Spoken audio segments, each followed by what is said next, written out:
Hello everyone, I am Kami Safira. Welcome to my online class subject Hindi, chapter 7th, standard 6। Chapter का नाम है आवाज़ का जादू। बच्चों, ये जो चैप्टर है वो है आत्मकथा स्वरूप, यानी कि आत्मकथा। हमने गांधी जी की आत्मकथा पढ़ी है ना। क्या है उनका नाम? सत्यना प्रयोगो। वो पूरे विश्व में बहुत फेमस है। उसी तरह से आत्मकथा स्वरूप में इंसान खुद अपनी कहानी खुद कहता है, ऐसा भाव होता है। तो यहाँ पर भी बहुत एक फेमस गीतकार है, उनका नाम है अनिल विश्वास। वो अपनी कहानी बता रहे हैं और उन्होंने यहाँ पर लगन, ईमानदारी और आत्मविश्वास की जो सफलता की कुंजी है वो बताई है। सीधे और सरल बालक जिसमें कुदरती प्रतिभा थी, उसे किस प्रकार नई पहचान मिली, यह कहानी हमें बताती है। और बचपन के संस्मरण भी उनमें लिखे गए हैं। तो हमें ये लेसन देखेंगे। मेरा जन्म बड़ी साल में हुआ था। मैं 4 साल की उम्र से ही तबला बजाने लगा। माँ नियमित रूप से पूजा करती और भजन गाती थी, तो मिट्टी से बना एक खास तरह का बाजा खोल में ही बजाता था। क्या बोल रहे हैं कि मेरा जन्म यानी कि अनिल विश्वास का जन्म कहाँ हुआ? बड़ी साल में हुआ था। वो जब भी 4 साल की जब उनकी उम्र थी, तब से वो क्या बजा रहे थे? तबला बजा रहे थे। माँ नियमित रूप से पूजा करती और भजन गाती, तो मिट्टी से बना एक खास तरह का बाजा खोल उसे बोलते हैं, वो बजा रहे थे। मेरी माँ की संगीत में बेहद रुचि थी। लाल मोहन गोस्वामी उन्हें संगीत सिखाने हमारे घर आया करते थे। उनके भजन सुनते सुनते ही मैंने संगीत सीख लिया। क्या हुआ कि उनकी माँ भक्ति गीत यानी कि भजन गाया करती थी, तो उनके गीत सुनते सुनते अनिल में भी संगीत के प्रति रुचि पैदा हो गई। और वे कहते हैं कि मैं 4 साल की उम्र से ही तबला बजाने लगा था। और क्या किया उन्होंने? वो जो उनके मम्मी को जो सिखाने के लिए आते थे, तो वो सुनते सुनते संगीत उन्होंने भी सीख लिया। बचपन में मैं शैतानियाँ भी बहुत की। खासकर अमावस की रात हमारे लिए शैतानियों की रात होती है। हमारी टोली दिन में तो लेती थी कि किसके बगीचे में फल ज़्यादा है, फिर रात में सब मिलकर वहाँ गावा बोलते थे। 11 साल की उम्र में ही मैं क्रांतिकारियों के संपर्क में आ गया था।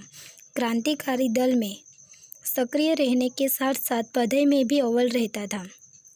क्रांतिकारियों का साथ देने के कारण जब पुलिस बहुत तंग करने लगी, तो एक दिन मैं घर से भाग निकला। पास में थोड़े से पैसे थे। भूख से लड़ना कठिन होने पर एक पैसे के मुरमुरे लेकर पानी पी लेता था। कई दिन इस तरह गुजारे। आखिर हालत यही हुई कि जेब एकदम खाली हो गई। एक दिन कोलकाता में भटकते हुए एक ढाबे के सामने जा खड़ा हुआ। क्यों भाई, कुछ कामकाज है? पूछने पर ढाबे के मालिक ने मुझे सिर से पांव तक देखा, कुछ हैरान होकर बताया, कामकाज तो है, तुम करोगे? मैंने सिर हिलाया, हाँ करूँगा। क्या हुआ? वो बचपन में जब भी क्रांतिकारियों के दल में थे, तो उनको इसीलिए क्या करते थे, वो पुलिस लोग उन्हें तंग करते थे। तो उन्होंने क्या किया, अपना घर छोड़कर वहाँ से चले गए। कहाँ चले गए? कलकत्ता। और वहाँ जाकर उन्होंने क्या किया, एक ढाबे वाले मालिक से पूछा कि क्या पूछा मालिक ने कि यहाँ कामकाज है? तो उन्होंने क्या बोला, कामकाज तो है मगर तुम करोगे? तो उन्होंने बोला, हाँ करूँगा। मालिक तुरंत बोला, लेकिन 2 वक्त के खाने के अलावा कुछ नहीं मिलेगा, और हाँ, काम ख़त्म करके यहीं ढाबे के सामने सोना होगा। ढाबे के सामने एक पोखर था। उसी के किनारे बैठकर मैं बर्तन मांजता था। रात के वक्त बर्तन मांजते मांजते बड़ी साल का नदी तट याद आ जाता। तब मैं अपनी किसान वाली आवाज़ में गाना शुरू कर देता। क्या किया, ढाबे वाले अंकल ने बोला कि आपको क्या करना होगा, आपको खाना तो मिलेगा मगर आपको काम ख़त्म करके यहाँ ढाबे के सामने ही सोना होगा। ढाबे के सामने जो पोखर था तो वहाँ बैठकर बर्तन मांजते थे और रात के बर्तन मांजते मांजते उनके जो गांव की नदी का तट था वो उनको याद आ जाता था, तो वो वहाँ बैठकर गाना शुरू कर देते थे। एक दिन एक व्यक्ति ने मुझसे पूछा, रात के वक्त पोखर के किनारे बैठकर तुम ही गाते हो? वह जादूगर मनोरंजन सरकार थे, जो ढाबे के स्थायी ग्राहक थे। उन्होंने बताया, मेरे एक मित्र है, सामने वाली कोठी में रहते हैं। वही पूछ रहे थे, कह रहे थे कि कोई लड़का वहाँ बहुत उदास स्वर में गाता रहता है। वे तुम्हारा गाना सुनने के लिए हर रोज़ बरामदे में कुर्सी डालकर बैठ जाते हैं। क्या करते थे कि वहाँ जो इंसान, एक व्यक्ति ने पूछा कि रात के वक्त पोखर के किनारे बैठकर तुम ही गाना गा रहे हो? तो वह जादूगर मनोरंजन सरकार थे। तो उन्होंने पूछा कि क्या बताया कि उन्होंने बताया कि मेरा एक जो मित्र है वो सामने वाली कोठी में रहते हैं। उन्होंने पूछा है कि कोई लड़का है ना, वो बहुत अच्छा उदास स्वर में गाता है, तो मैं रोज़ कहाँ जाता हूँ, बरामदे में जाकर कुर्सी डालकर उनके गाने सुनता हूँ। एक दिन खाना खाने के बाद मनोरंजन बाबू ने पूछा, एक महफिल होने वाली है अनिल, वहाँ चलेगा मेरे साथ? क्या बोला वो अंकल ने कि यहाँ महफिल होने वाली है तो वहाँ आप आने वाले हो? किसको बोला? लेखक को बोला। क्या बोला कि महफिल में आप भी आएंगे? वहाँ पर महफिल होना यानी गोष्ठी होना, जो जिस तरह की कवि की महफिल होती है ना, उसी तरह से। मैंने कहा, चलना तो चाहता हूँ मगर मेरे पास धोती कुर्ता नहीं है, चंपल भी नहीं है, क्योंकि लेखक बहुत गरीब थे तो उनके पास कुछ था ही नहीं। आखिर मैंने अपने बनियान को साबुन से रगड़ रगड़ कर धोया, अपने मित्र पन्ना से धोती कुर्ता मांगा और नंगे पांव चल पड़ा मनोरंजन सरकार के साथ। क्या किया, जिस तरह से सिंड्रेला होती है तो सिंड्रेला वाली स्टोरी हम सुनते हैं ना, तो उसमें सिंड्रेला भी पार्टी में जाने के लिए क्या करती है, वो एंजल के पास से जादू करवाती है और अपने कपड़े न्यू कर लेती है ना, उसी तरह से यहाँ लेखक भी क्या करते हैं कि जो अपने पुराने कपड़े थे उसको बहुत रगड़ रगड़ कर धोया और अपने मित्र पन्ना से धोती कुर्ता मांगा और नंगे पाँव वो चल पड़े मनोरंजन सरकार के साथ। महफिल थी राय बहादुर अघोरनाथ अधिकार के घर पर। वे उन दिनों बंगाल में स्कूलों के महानिरीक्षक थे। वहाँ पहुँचते ही मेरे मुंह से निकला, बाप रे बाप, लगता है किसी राजा महाराजा का महल है। किनके घर महफिल थी? राय बहादुर अघोरनाथ जो अधिकारी थे वो स्कूल के महान निरीक्षक थे, तो उनके घर महफिल थी। तो उनके घर पहुंचते ही लेखक के मुंह से क्या निकल पड़ा, बाप रे बाप, लगता है किसी राजा महाराजा का महल है। इतना सुंदर उनका घर था। अंदर का दृश्य एकदम अद्भुत था। विमल चटर्जी नाम के एक सज्जन गाना गा रहे थे। उनका गाना समाप्त होते ही मनोरंजन सरकार ने अधिकारी जी को बताया, साहब, इस लड़के का नाम अनिल विश्वास है। यह लड़का बहुत अच्छा गाता है। मुझे अपना आत्मविश्वास डगमगाता दिखाई दिया, मगर चारों तरफ से हो जाए की फरमाइश के बाद गाना गाने के सिवाय कोई और चारा नहीं बचा। जितने देवी देवताओं का स्मरण कर सकता था सबको मन ही मन मैंने प्रणाम किया और माँ काली का गुणगान करता एक भजन गाना शुरू कर दिया। क्या हुआ कि वहाँ मनोरंजन सरकार ने अधिकारी जी को बोला कि ये लड़का भी बहुत अच्छा गाना गाता है, मगर ये छोटा लड़का था ना, तो बहुत बड़े स्टेज पर आपको भी कोई बोल देगा कि आपको कुछ गाना है तो आपको डर लगता है। उसी तरह से अनिल विश्वास को भी डर लगने लगा। और मगर वहाँ जो लोग बैठे थे वो तो हो जाए यानी फरमाइश करने लगे। तो उनके पास तो कोई चारा ही नहीं बचा। तो उन्होंने क्या किया, जितने भी देवी देवता थे उनका स्मरण कर दिया और माँ काली का गुणगान करता एक भजन गाना शुरू कर दिया। फिर क्या होता है, फिर एक और भजन गाया। इसका अनोखा असर हुआ। भजन पूरा होते ही जतीन्द्र मोहन महाशय ने मुझे गले लगा लिया। कुछ देर बाद खाना परोसा गया। बड़ी सी थाली से 36 प्रकार के व्यंजन। मेरी समझ में ही नहीं आ रहा था कि क्या खाऊं और क्या नहीं।